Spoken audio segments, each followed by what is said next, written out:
আল্লাহ তাবারক তাআলা আমাদের আপনাদের সকলকে ওই পথের অগ্রগামী বানান যেই পথে চললে আল্লাহ এবং আল্লাহ রাসূল সন্তুষ্ট হবে।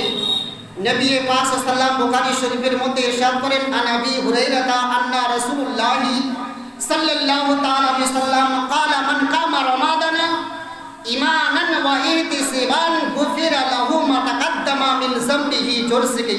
সুবহানাল্লাহ। বুখারী শরীফের হাদিসের মধ্যে যার রাবী যার বর্ণনাকারী হচ্ছেন আল্লাহ রাসূলের সাহাবী হযরত আবু হুরায়রা রাদিয়াল্লাহু তাআলা আনহু। আপনি অধিকাংশ বুখারী, মুসলিম, তিরমিজি, আবু দাউদ, নেসাই, ইবনে মাজাহ, মিশকা যত আপনি হাদিসের বই খুলবেন সবথেকে বেশি হাদিস বর্ণনাকারী পুরুষদের মধ্যে ছেলের মধ্যে হচ্ছে হযরত আবু হুরায়রা। আর মেয়েদের মধ্যে সবথেকে বেশি হাদিস বর্ণনাকারী উম্মাহাতুল মুমিনিন মা আয়েশা রাদিয়াল্লাহু তাআলা আনহা। তো নারীদের মধ্যে সবথেকে সর্বাধিক হাদিস বর্ণনাকারী উম্মাহাতুল মুমিনিন মা আয়েশা রাদিয়াল্লাহু তাআলা আনহা। আর পুরুষদের দিক থেকে আল্লাহ রাসূলের সাহাবী সর্বাধিক হাদিস যদি বর্ণনা করেছেন তো হযরত আবু হুরায়রা রাদিয়াল্লাহু তাআলা আনহু। তো বুখারী শরীফের মধ্যে হাদিস নাম্বার 37 এর মধ্যে হয়তো হাদিস নাম্বার নাও মিলতে পারে, বিভিন্ন আমি আগে বলেছি বিভিন্ন অ্যাপসের বিভিন্ন সিস্টেম আছে, হয়তো ক্লিক করলে সেখানে নাও মিলতে পারে।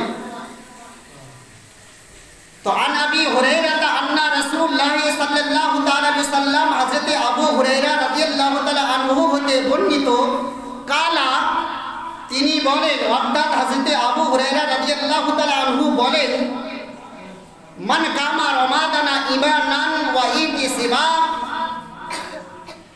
যে ব্যক্তি ঈমানের সহিত সওয়াবের উদ্দেশ্যে